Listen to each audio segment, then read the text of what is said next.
Mamadou Seïkou Diallo, le fédéral par intérim du parti Modèle, est notre invité dans Un bâton rompu. Alors avec lui, nous allons parler politique, le dialogue politique qui est la réouverture d'un autre cadre de dialogue politique demandé par les acteurs, mais aussi c'est que eux, les acteurs sociopolitiques, qualifient de restriction des libertés publiques et individuel. Alors, bonsoir à vous, monsieur Diallo. Allô, monsieur Diallo, bonsoir. Allô, est-ce qu'on a un retour avec Diallo Seïkou? Allô, malheureusement, la ligne téléphonique nous force compagnie. On va continuer cette émission. Alors, vous pouvez vous aussi, en fin d'émission, dans Il ne s'en fout pas, réagir sur cette réforme annoncée par Charles Wright. Des magistrats vont quitter la CRIEF. Qu'en pensez-vous? Ça sera dans la dernière partie de cette émission. Vous allez nous appeler sur le 81 85. Alors, avant d'avoir notre invité, alors Alpha, je reviens vers vous, toujours sur ces réformes engagées. Je posais la question à Khalil. Est-ce qu'on a notre invité? Allô, bonsoir. Oui, bonsoir Aliou, bonsoir à tous. Bienvenue alors dans cette émission. Seïkou, vous êtes le fédéral par intérim du parti Modèle France. La première question, comment se porte la fédération du parti Modèle en France, vous qui êtes le premier responsable de cette fédération?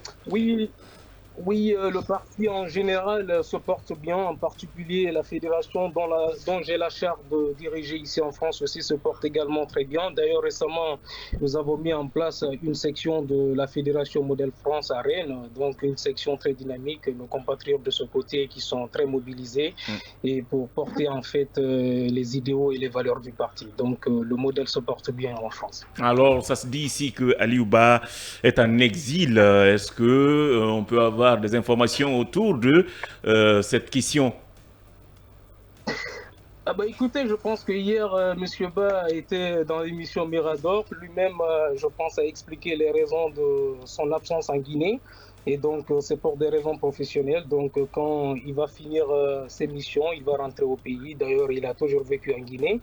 Donc, je pense qu'il a promis une surprise. Nous attendons tous de savoir ce dont il s'agit. Donc, nous lui souhaitons par anticipation bon retour au pays. Bien, alors, avant de parler politique, on va commencer par ce sujet qu'on vient d'évoquer. C'est cette réforme annoncée à la CRIEF. Qu'en pensez-vous?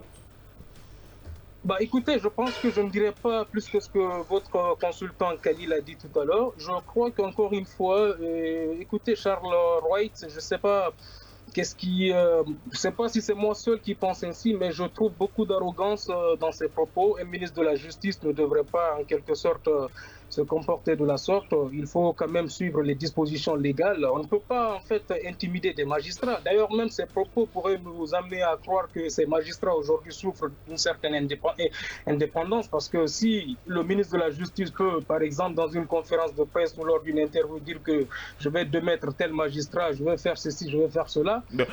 Bien, peut-être tout à l'heure je le disais, on va laisser les propos ou la façon de réagir de Charles Wright. Est-ce qu'il y a une nécessité de réformer cette CRIEF vu toutes les critiques qui s'abattent sur cette juridiction?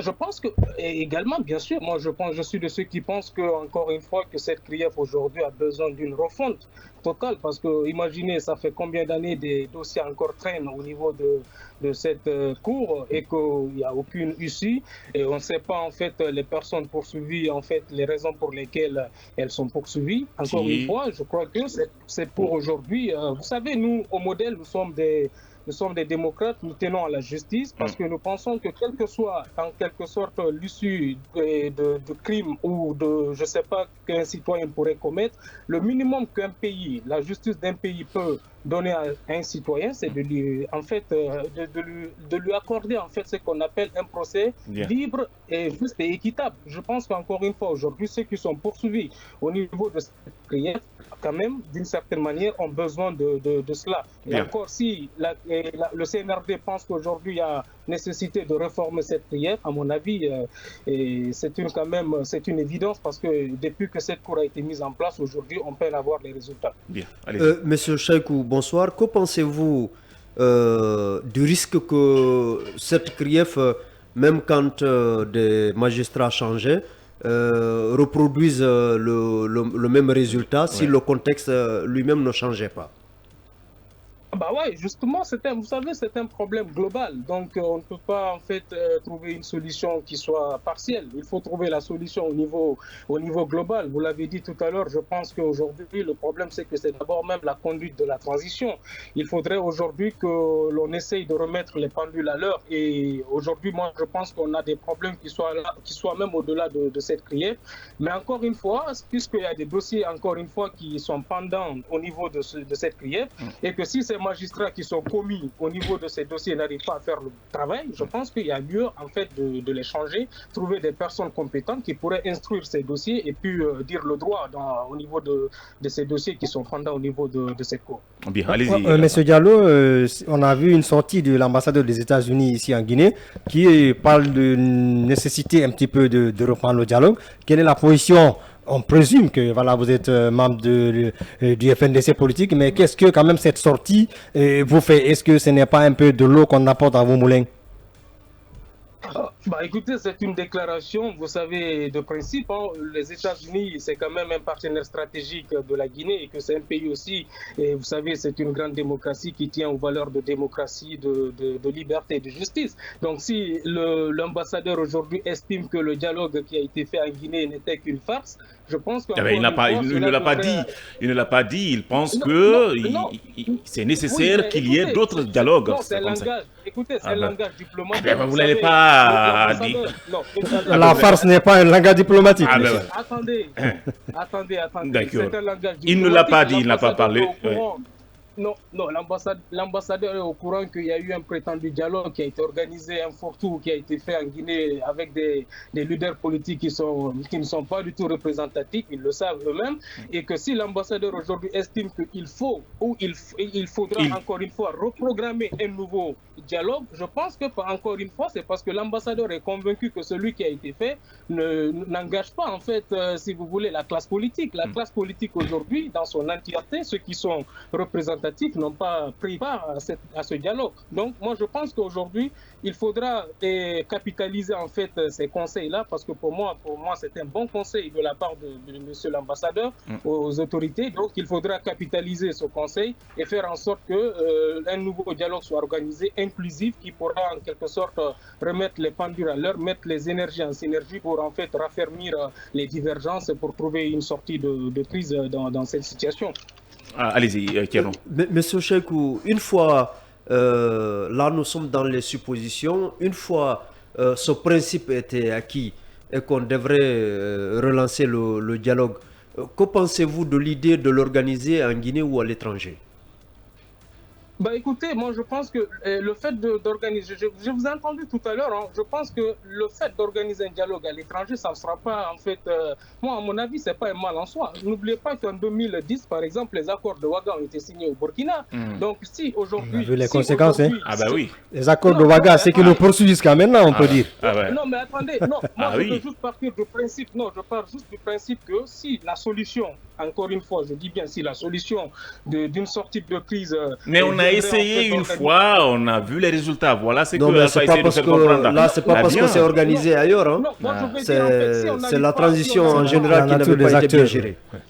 Oui, mais attendez, si on n'arrive pas à ramener tout le monde en Guinée, c'est-à-dire les acteurs les plus représentatifs, et qu'on trouve une solution pour organiser un dialogue dans la sous-région, et que en fait, la conclusion de ce dialogue arrive en quelque sorte à permettre à ce que la transition puisse avancer, à ce que nous puissions mettre les bases qui nous permettront en fait d'aller en fait rapidement vers un retour à l'ordre constitutionnel. Pour moi, c'est pas une mauvaise chose en soi. Maintenant, il s'agit maintenant de se mettre d'accord sur les TDR et sur tout ce qu'il y a à faire autour avant l'organisation de ce dialogue. Mais à mon avis, encore une fois, il est imminent d'organiser un nouveau dialogue inclusif, sincère et qui en quelque sorte regroupera tous les acteurs représentatif de la classe politique pour trouver des solutions. Mais sauf qu'il y avait eu cette opportunité, le dialogue organisé était un dialogue inclusif. Tout le monde avait été invité, vous avez refusé de venir. Vous avez refusé parce qu'il y avait tout simplement des préalables. Est-ce que vous n'allez pas, est-ce que si, comme l'a dit tout à l'heure Kerno, si oui, les autorités acceptaient de rouvrir un autre cadre de dialogue, est-ce que vous n'allez pas encore poser d'autres préalables? Non, mais vous savez, c'est un rapport de force. Une classe politique, on émet toujours nos réserves. Nous n'allons pas venir sur une table de négociation sans autant mettre nos préalables d'abord. Donc, du coup, moi, je pense que là n'est pas la question pour le moment. Attendons de voir si les nouvelles autorités, d'abord, est-ce que les nouvelles autorités sont inscrites dans ce registre-là? Attendons de voir. Toujours est-il que pour le moment, nous sommes dans une crise, nous sommes dans une crispation et que pour le moment, moi, je ne vois pas une bonne volonté du côté du CNRD. Je vois des dirigeants un peu arrogants et des propos qui sont d'une certaine manière teintés d'arrogance avec des actes qui sont aussi teintés de populisme. Pour le moment, je pense que le problème, il est ailleurs, mais on refuse de voir les vraies réalités et on cherche en quelque sorte à être conseillé par des courtisans qui rôdent autour du palais et qui pensent lui dire la vérité. Et en réalité, c'est qu'il y a un problème. J'ai entendu le ministre Ousmane Gawal qui dit que le dialogue est derrière nous. Vous entendez quand même un porte-parole du gouvernement qui se permet de dire que ceux qui ne sont pas venus au dialogue, tant pis pour eux, en quelque sorte, c'est comme s'ils n'ont que leurs yeux pour pleurer. Et pourtant, l'histoire de la Guinée, les solutions que nous allons trouver, le destin de la Guinée ne se fera pas sans les Guinéens. Bien, on va évoluer. Encore une fois, elle est pour tout le monde. C'est les Guinéens qui doivent en quelque sorte en discuter pour trouver l'issue. Bien, on va évoluer. Vous souhaitez aussi aborder cette question liée aux libertés, la restriction des libertés individuelles et collectives.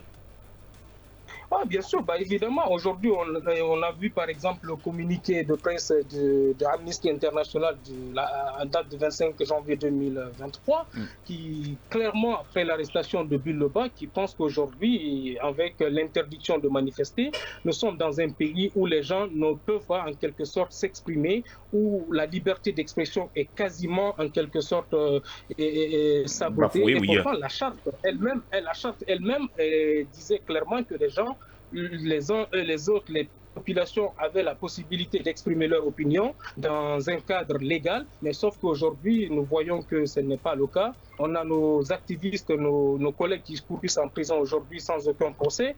Et nous avons encore une fois, plusieurs fois, on a vu en fait les conditions dans lesquelles les gens sont détenus à la maison centrale et les conditions même dans lesquelles les gens sont arrêtés. On a vu l'arrestation de Bilo quand même. Ce n'est pas républicain, ce n'est pas comme ça, on arrête quelqu'un. Donc je pense qu'encore une fois, aujourd'hui, les libertés publiques et les libertés collectives sont menacées dans notre pays. Les droits de l'homme ne sont pas du tout respectés. Il va falloir que le CNRD, encore une fois, essaye de travailler dans ce domaine pour en quelque sorte respecter ces droits parce que nous sommes des citoyens qui avons des droits et les autorités ont l'obligation de les respecter. Mamadou Seikou Diallo, le fédéral par intérim du Parti Modèle France. Merci infiniment à vous. Merci d'avoir accepté de répondre à nos questions. Je vous en prie. Merci. Au revoir. Alors,